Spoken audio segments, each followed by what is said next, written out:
وقل رب زدني علما.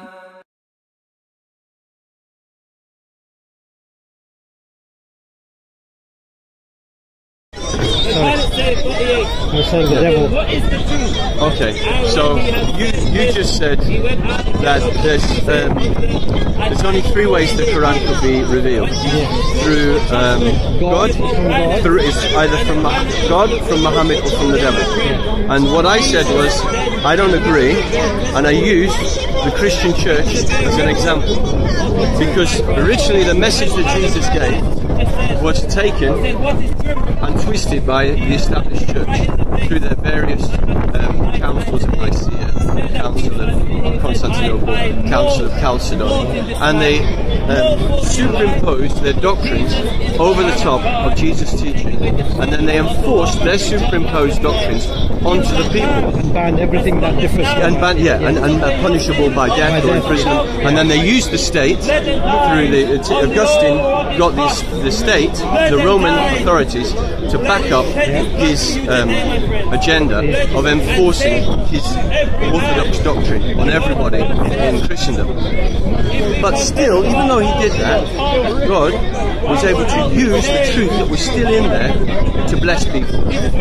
Now, I would say that the same thing is happening with Islam. Okay? There's some elements of good in Islam. There's good teachings. I've heard them from yourself and from others.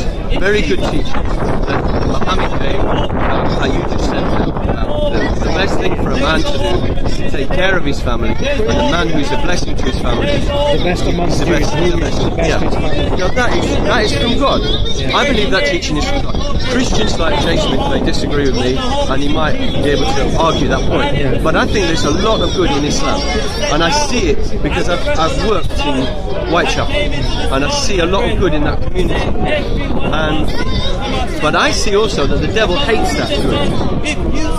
Now, if what some Christians are saying, that the devil is behind Islam, and everything in Islam is bad and from the devil, then why would he attack Muslims? That's what he's saying. So then because Jesus said that if but I need to tell you, well, basically, to summarise what Jesus said, he said, if somebody's saying something that's good, it can't come from God, it can't come from the devil. Yeah? I can't quote him properly because I know what you mean. And the same applies to Islam. If there's good teaching in Islam, if there's blessings coming through Islam to the people in those communities, it can't be from the devil. Because God, the devil can't be the author of good.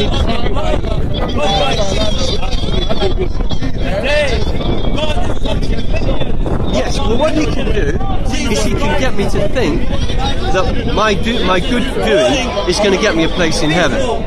So I can live a circumspect, careful life and think that I'm going to get straight into heaven through that. But now that's why I disagree with the Muslims.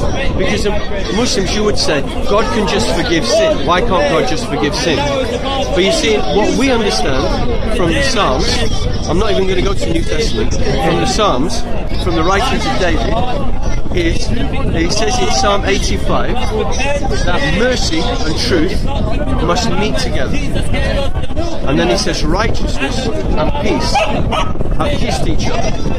That's in Psalm 85, about verse 10. And what he's saying, my understanding is, that God has two attributes. He's got truth and righteousness on the one hand, and then he's got mercy and peace on the other hand. So he wants to bless us with mercy and peace, but he also has to establish and maintain his righteousness and his truth. So he can't just forgive us. He has to be just, because he's a God of judgment. It says at the end of Psalm 85 that justice will lead the paths of the Messiah. He will lead his paths into justice. And I hold on to that. That gives me peace, because when I see all the injustice that's going on in the world today to Muslims, what's going on in the Middle East, what's going on in the press here, and the kind of narrative that they're trying to create. People dying are Muslims, Yeah, I mean, like everyone has to have a minute's silence if English people die, which is terrible. I feel pain for those people who've been killed by the terrorist attacks, and it's wrong. But then the media gets hold of it, and we have to have minute's silence all over the place, and they have to put a Union Jack on the Eiffel Tower. And when there's a terrorist attack in France, they have to put a French flag on the House of Parliament. That is another agenda that's going on. When those Syrians got killed at Raqqa, why didn't they project a Syrian flag on the Houses of Parliament? Phosphorus. They use phosphorus. Where was this? Raqqa. In Raqqa. Yeah. They use phosphorus. Yeah. And somebody recorded it. You see the planes throwing phosphorus onto the civilians. Yeah, on children. Yeah. Why didn't they get a Syrian flag and project that on the Eiffel Tower? Why didn't the Saudis project that onto the tallest building in the world? This was 2 nights ago. I have a video of it. Yeah, I'll show that. I can show you. Yeah. So my point is, justice is coming, and that's in our Psalm 85. That gives me peace. Yeah, I can trust in that because so there's a lot of confusion going on right here in Speaker's Corner and around the world, and especially in the media, because there's good people from all backgrounds, who are trying to follow the truth. And what is the media trying to do? They're trying to create division. And because what does the devil hate? He hates the good in your religion, he hates the good in Christianity, and he's trying to destroy the good in both religions to establish evil. So that's why I think there's there can be truth, and the devil can be the author, and God can be the author of a religion. I'll tell you why the devil cannot be the author of the Quran. Because the very first line, the devil falls. What's the first thing we utter before we read the Quran? I don't know. Well, the first thing we utter is A'udhu billahi minash shaitanir rajim, which means I seek refuge in Allah from the accursed Satan. So I seek refuge in Allah with Allah from the accursed Satan. Would Satan write this if he delivered it? No. But then we should be filming you as well as filming me. Nobody wants to see me. No, but why do they want to see me and not see you? Well, the camera should be here and it should be filming you. I don't like being on camera. Well, I don't particularly like being on the camera. You've been on camera before. You're more handsome than me. Yeah, no, but you should be, because you've got a lot of worthwhile things to say. But they can hear me. They can hear me. I don't like being on camera. Anyway, you said something about Psalm. Yeah. You said Psalm 85. I always go to the Psalms because the Psalms. But there was no Christianity when the Psalms were written. There was no Islam when the Psalms were written. No, there was, a lot. But see, a lot of what is in Islam is good, because what did the Jewish people live under? They lived under a theocracy. Right. So there were very intricate laws, over 600 laws. No. The Pharisees added to it. The original laws they were the lawmakers. Moses. It says the law came by Moses. Who was in charge of enforcing them? No, let me make my point. In charge of enforcing the original theocracy under the judges in the Book of Judges was from God. Okay. Subsequent to that, the Pharisees came up as a sect and started introducing their own laws. But originally there were very clear details about how people should live their lives. They were even said they should put a fence on the roof of their house so they don't fall off. Those are all good things. And I think I preached once and I said I like Sharia law, and people could misinterpret that. There are good things in the Sharia law which are already implemented anyway. Yeah, like divorce laws and marriage laws. But you see, the way I see it, it's a theocracy which has got some good in it, but there's also bad in it. So that's why I think some of the stuff can come from God, and some of the stuff can come from the devil as well. Give me an example of something that's bad. Well, I don't think you should chop somebody's hand off, Steve. Is that not in the Bible? I didn't think it was. You could probably show me that it's in the Bible. Okay. I didn't. And now you're going to say stoning people for adultery. If a woman, I'll give you what I remember. If a woman sees her husband fighting another man, in the process of helping her husband, she should grab the private parts of the other man. Her hand should be cut off. Right? But in Sharia law, to cut somebody's hand, the stages that are in there are so complicated, so detailed, as not to make a mistake. I'll give you an example. If you have an Islamic state, Assalamu alaikum. if you have an Islamic state, and if somebody is caught stealing, they don't immediately go and cut his hand off. The first people on trial are the rulers. Why is this man in your country has to steal? Yeah. Why?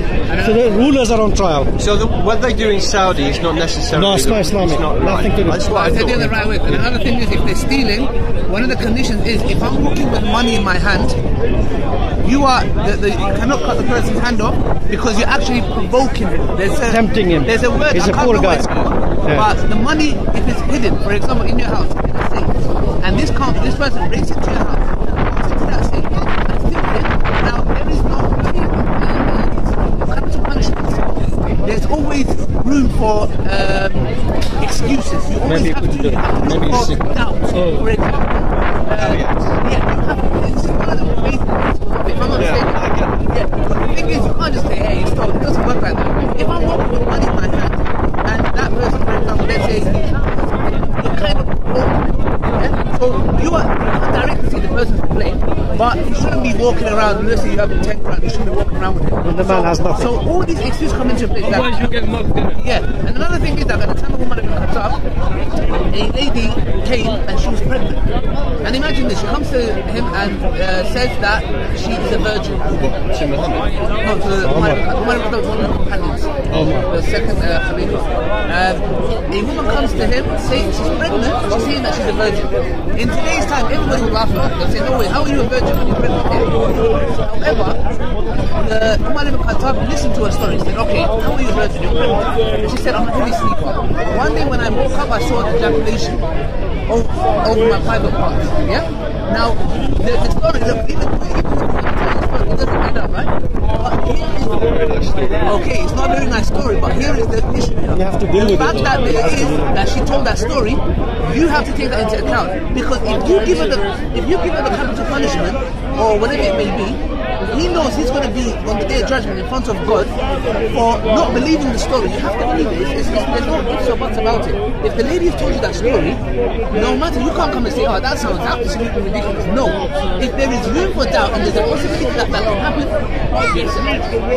And that's one of the beauty of the Sharia. Yeah, well, the point I was sort of making with Elias was that Christians who just write off the Sharia law and say it's a bad thing, without even looking into it first, need to look at Moses' law first and see the similarities between Moses' law and some of the things in the Sharia law.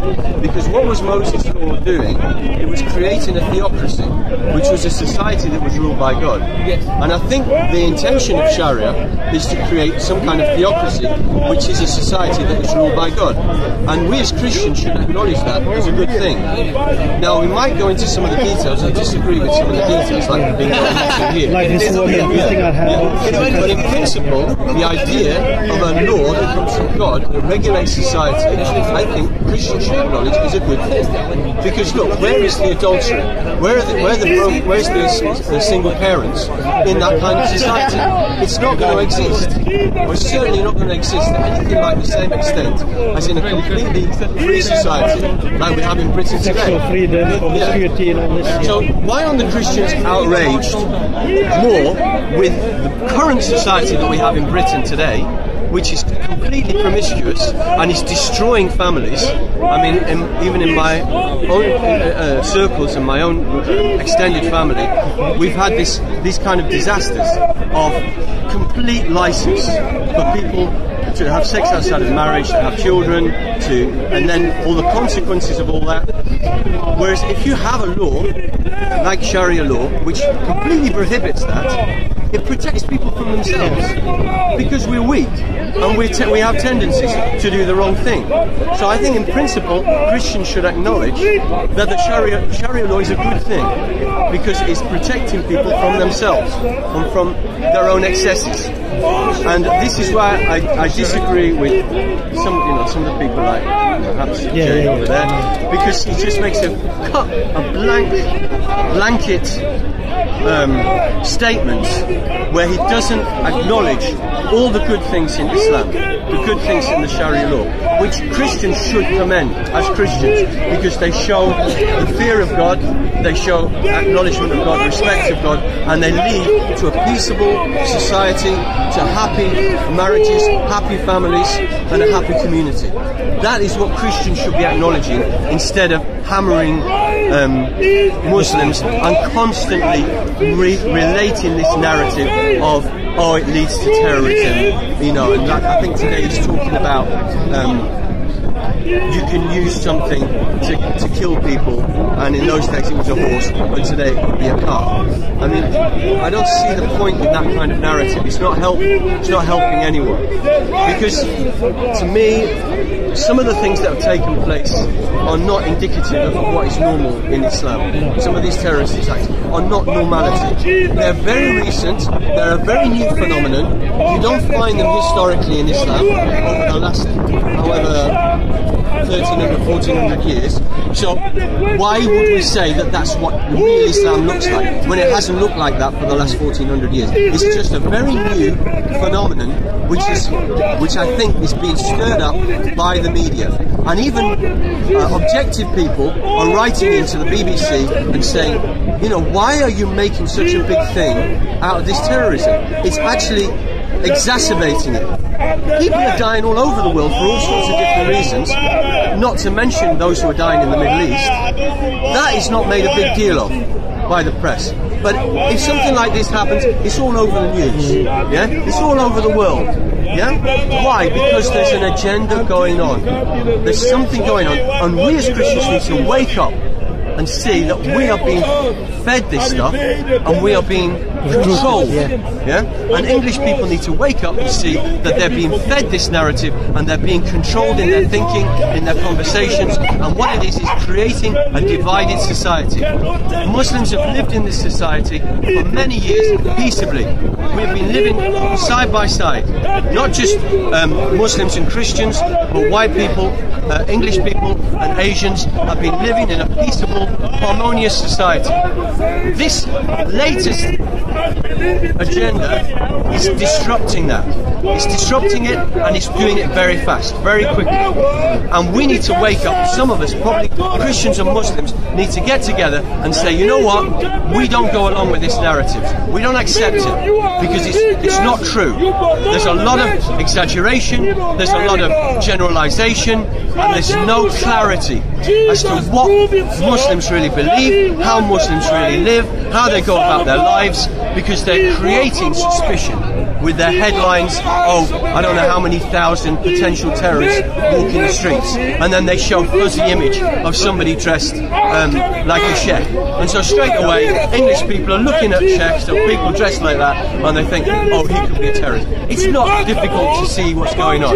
You know, 2 + 2 makes 4.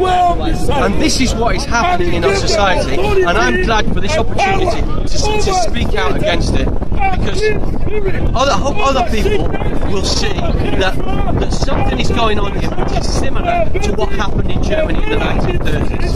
And a lot of people just went along with it.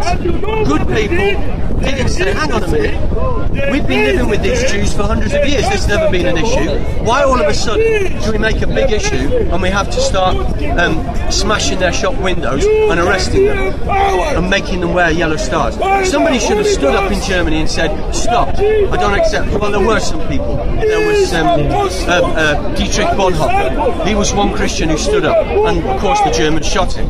But we have to be prepared for this. We need to, more of us need to stand up and say, we don't agree with this Islamophobia. It's being created by the media. It's not true. And we need to raise our hands and say, enough's enough. Yeah. I'm going to stop there. That's it.